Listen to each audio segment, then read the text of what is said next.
Assalamu alaikum wa rahmatullahi wa barakatuh to all the viewers today for our episode in the series Our Schools, What is Missing. Today we have, as always in this series, Dr. Mamdouh Muhammad. Assalamu alaikum wa rahmatullahi wa barakatuh to you. We've been discussing a variety of issues around schools, and in previous episodes we've mentioned a variety of skills that are crucial to improving, and something that is improving students, and something that it seems to be missing. Now, continuing that theme, today we're going to be talking about developing research skills. Doctor, research is a huge subject, and of course a very valuable skill. But you've said that this exists something about the past and it exists in the future. Can you just separate those two out for us and explain exactly what you mean? Okay, thank you for that. The researching the past. Whenever anyone makes a research, he would try to do his best and to see if somebody else had done a similar thing. So as simple as this, he would try to look into what had been done before him in this area and to see the results that they came up with. So he would take these results and start his research, and he designs his new research based on the past. And it's amazingly, you find the book of Allah subhanahu wa ta'ala is encouraging the Muslims and encouraging non-Muslims in the verses that I will tell you right now, to make research and to see. For example, قُلْ سِيرُوا فِي الْأَرْضِ فَانْظُرُوا كَيْفَ كَانَ عَاقِبَةُ الَّذِينَ مِنْ قَبْلِكُمْ. So direct link to the past. Direct link to the past. Okay, go and make research and try to find what other nations had done before you. Exactly, the research. So what that you learn. What other nations had done before you, so you can see what happened to them. In other words, as simple as this, if you follow the same pattern that had been done by that nation, the result will be the same. If then. So this is a very good research. So now, if you make the research and you find that 3, 4, 5, 6, 7 nations have disobeyed God, when they didn't take the commands of the messenger that had been sent to them by God, what happened to them? They had been punished and they had been destroyed. And the Quran gives you lots of verses to reflect upon that. This is an example of the research in the past, so that here the outcome would be a good ability to predict. Prediction. The whole concept of prediction is based on accurate and precise research on the past, so that you will be able to predict what will happen. The people now, the researcher, would study the trends of the customers, so that they would expect if there is a new product, they will buy it or not. Will it fit here or it will fit there? It will not. So based on the study of the past, they can form some patterns and some theories, and based on this they can predict what will happen. This is the difference between a successful company and a successful nation and the other one, other option. This is some example of the past. Okay, so how important then is it for us to work research into the skill of research into the curriculum and the working of the school, the working of the student, and even the teachers? Again, I remember when we talked about critical thinking, now most of the new textbooks or the curriculum, they have some corner, some place in every lesson talk about research skills. And you can do it even in the classroom. When you have an access to the internet, when you have a computer, in the classroom. And that's why most of the advanced countries nowadays, you find every student has a laptop and there's wireless environment, so any student can access the internet and can get the result of the research very quickly. So ICT here is very essential. Is an essential part of conducting this. Can you just highlight this a little bit? Yes, further? Because if you have access to the internet in the classroom and the students use it, the teacher, he's not the one to use all of them. The students can do that. It depends on the number of units, the number of computers in the classroom. So today I am using 4 students, for example. They are the ones who are making the research for the class. Tomorrow I change these 4 students by other 4 students, and so on, to give each student opportunity to work. It depends on the number of computers you have in the classroom. But I think just touching on that, I mean, you're suggesting that we should use ICT in classrooms, and however, a number of schools might not have such resources. How do you suggest to them that they deal with that? Yeah. First of all, I'm not talking really about the rich resources, but I'm talking about the effective use of these resources. So you're assuming that there are some resources there to some extent? I think any school nowadays would have at least 1 computer per classroom. And I'm quite sure that at least in every classroom there is a student who has his own laptop and who may be ready to use it in the classroom if this classroom has access to the internet. So I encourage the classrooms and I encourage the principals to use some of the budget in increasing the number of access to the internet in every classroom. So this would give the students opportunity to develop practically in every lesson their research skills. So they would be able to get the information very quickly. I can give you many examples in many topics. Let's say that the teachers are studying history, and the history is about the topic of Moses crossing the Red Sea. Did he cross the Red Sea or did he cross the River Nile? The teacher would raise this question. He would say that I need a couple of students, both of them, each two of them, or each group of students would work on the internet and would try to find an answer and to support their answers by, mentioning the references. I can see you can use that as a nice reward to the students. Wonderful. Those good students, well behaved, go and do the research for us. Do the research in the classroom while the teacher is keeping these other students with different tasks and different activities. A well-trained teacher who knows how to use these things effectively, the key word here is effectively, we will get a lot of fruitful outcomes from that, and the students will be able to do research that. Even you can do this at home, here in the classroom, or you can ask the students to do that at home. Which brings me to my next point, because you've talked about fitting that into the curriculum for the teacher. Yeah. But obviously the skill of research has its application beyond that and into the actual general work of the student that he's producing in his homework. Can you give us a bit more about that and tell us how he can benefit? The homework itself, some teachers now, I still remember the old days when we used to make a mistake. This is a personal experience where the people who lived in my generation, in my country, would understand what I'm talking about. When we used to make a mistake and we'd go to the teacher, and the teacher would try to discipline us or to punish us, say it whatever way you want, and he would say that, okay, go home and copy this page 4 times. I think it's a crime. I think it's a crime. Had I had the power to say it at that time, yes, I would say that this is a crime against the students. Yes, they made a mistake, but they should not be disciplined by this.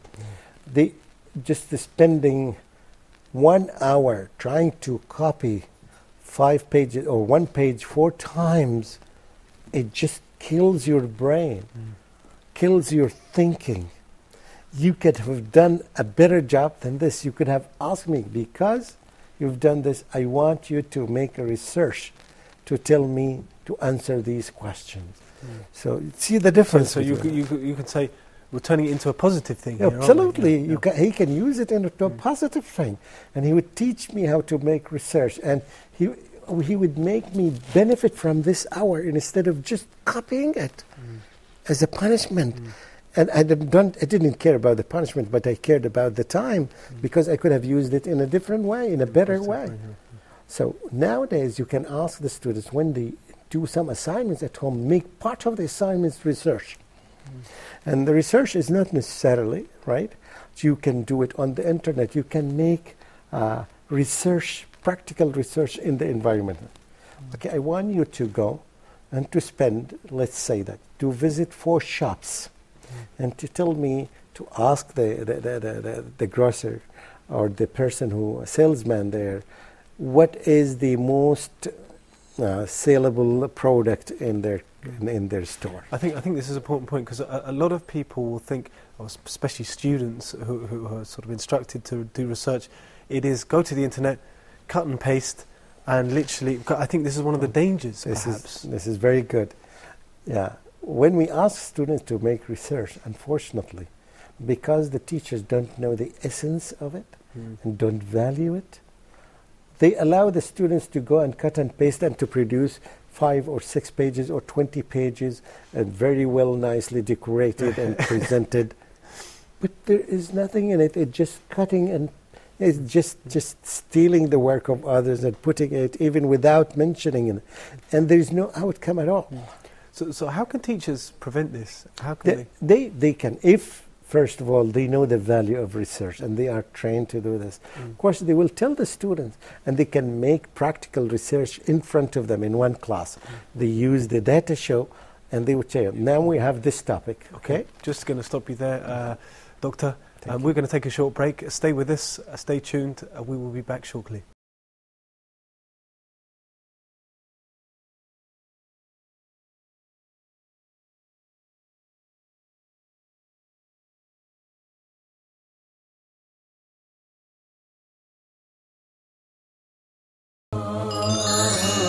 Islam Unveiled. Who is God? Who is the Lord of Muslims? Whom do Muslims worship? And the 5th pillar of Islam was to perform pilgrimage to the ancient house of God, which was built by the angels first, then reconstructed by Prophet Abraham, peace be upon him, which is located in the most holy city on earth, that is Mecca. So we believe in those books as they have been mentioned exactly in the Quran. Prophet Muhammad, peace be upon him, have been receiving the Quran on intervals, segments by segments, chapters by chapters, parts by parts. It took 23 years for the Quran to complete its revelation. You claim that the Quran is not the word of God? How could you convince me that there is only one version? Dr. Muhammad Salah will cover issues related to Muslim worship, creed, books, and much more. So stay tuned for Islam Unveiled.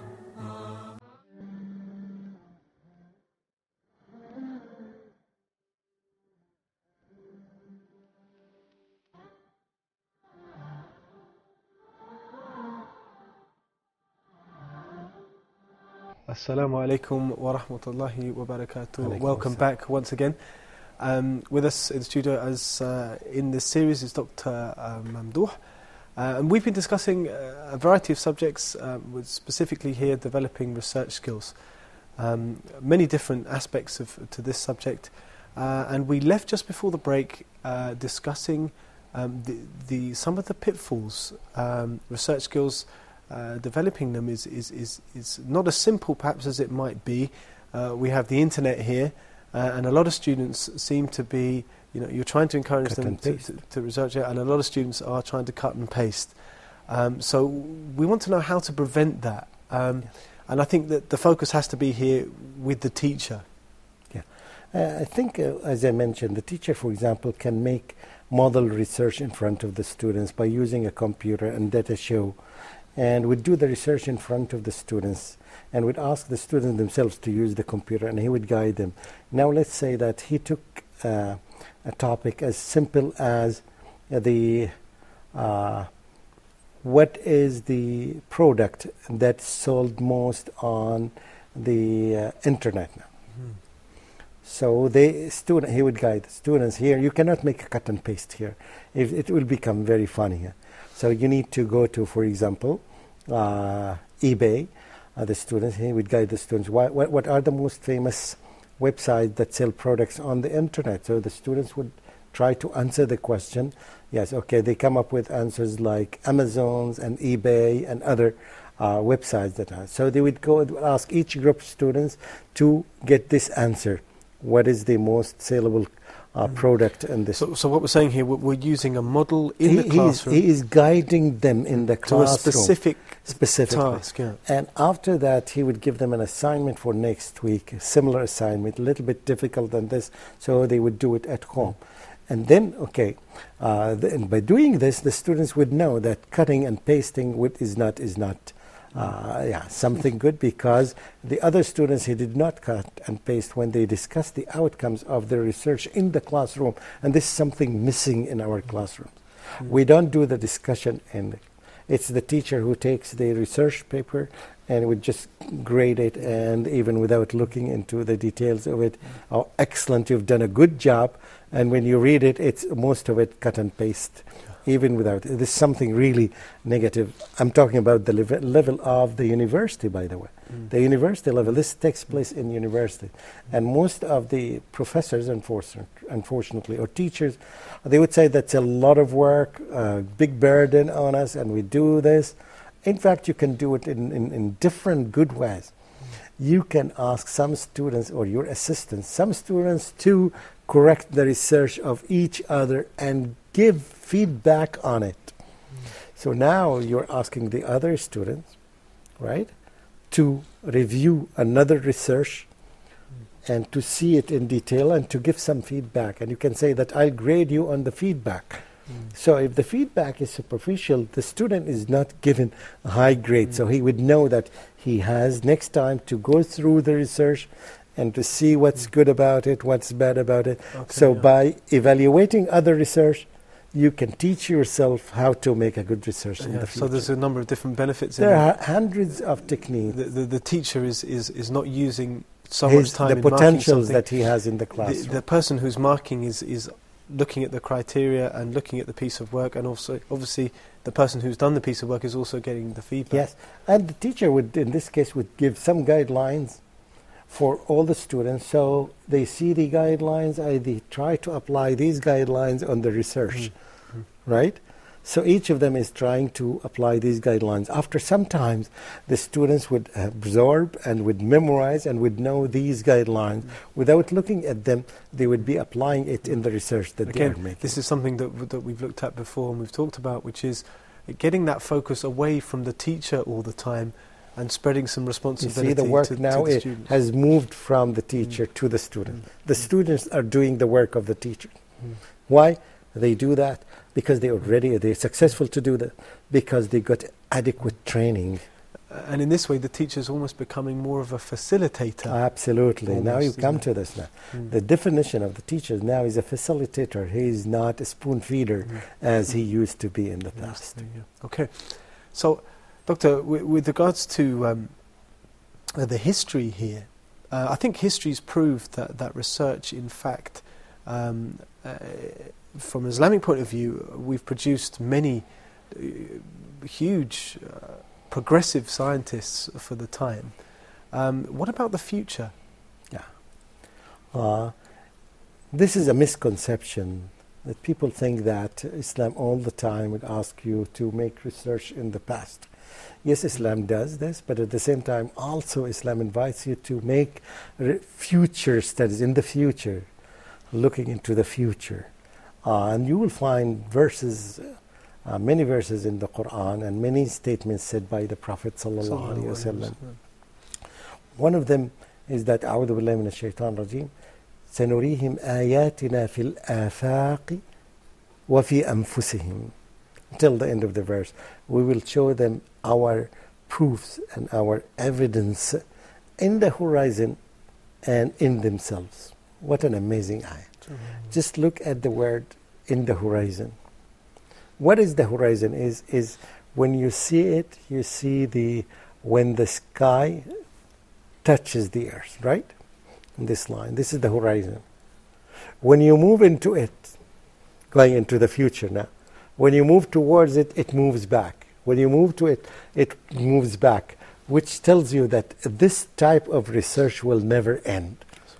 Will never end. So you go make research fil afaq, and when you try to approach it, it's not there. It's still there, far from this. It's a beautiful analysis. It's a beautiful verse from the Holy Quran that would encourage every scientist and every teacher. He would take such an ayah like this and would put it in the classroom and would explain it to the students, and the students would all the time know the benefit of researching in the horizon, in the future. And the whole concept of the futuristic studies perhaps is driven from this. Fil afaq, in the horizon. And Allah, of course, is wasi' bil ilm, so He knows best. And infinite with his ilm. Yes. So. And that's why we tell most of the teachers, even if they are not Muslims, and they access the Quran, they can get a lot of benefit from it, whether it's in the area of research, whether it's in any other area. But as you can see that the research skills and developing it is connected with other skills. Well, just before we go there, I want to ask you, just touching back on what we were talking about before, was letting the kids and teaching the kids, giving them a model of how to research, and then they go off and they almost develop their own skill as they go home and they're researching on their homework and stuff. But being responsible for children, a teacher or a parent or a headmaster, headmistress, they may be a bit concerned about the dangers of going off and just, researching on the internet. What can we do about that? I think there are new programs and new software now.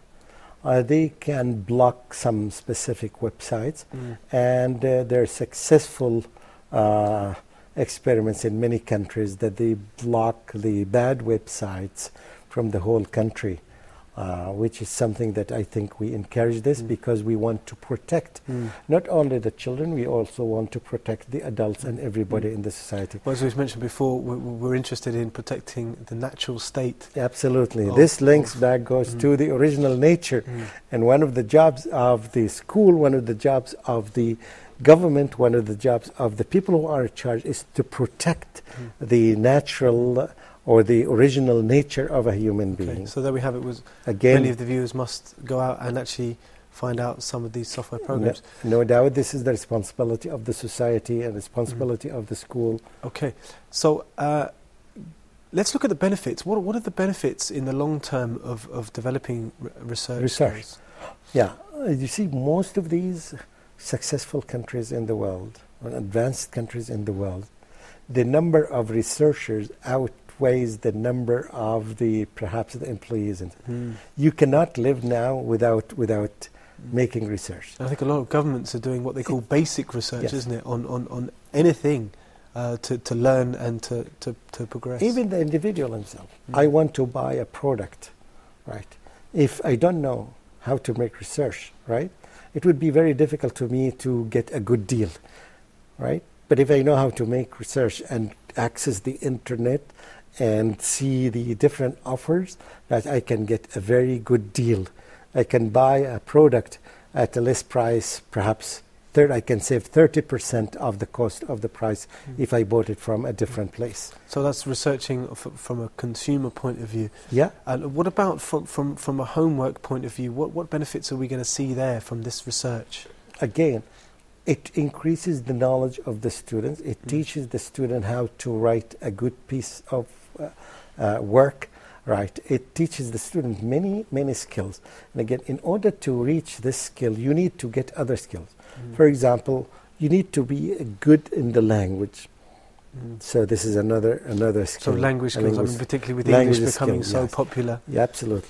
You need to use the dictionaries in order to get the synonyms or the opposite, in order to use the small amount of keywords in order to get to your goal in them. So you need some skills in order to achieve this research skills. And then one of them is related to science, one of them is related to eliminating the possibilities, one of them is knowing putting something in the internet that would you exclude this thing and you would include this only, and in this way you spend less time to get to your goal. So there's a different set of, let's say, sub-skills. Sub-skills, you can call them sub-skills. Yeah, contained within the overall heading of research, and that's a lot of different skills, it seems. Yeah, because the world is complicated. It's becoming more complicated than before. So we need to do this. And this also shows something important in our classrooms. We need to make connections between subjects. So now here we are making connection between the language and between the computer and between something else. That's what we need to do. We don't teach each subject matter in isolation from other subjects. Well, certainly that was my experience. Literally, there was no field that had any crossover. That was science and that was economics. And one of the best practices that I have seen, that I saw that a teacher of the Quran has a teacher of science, and they were teaching some ayat in the Quran lesson.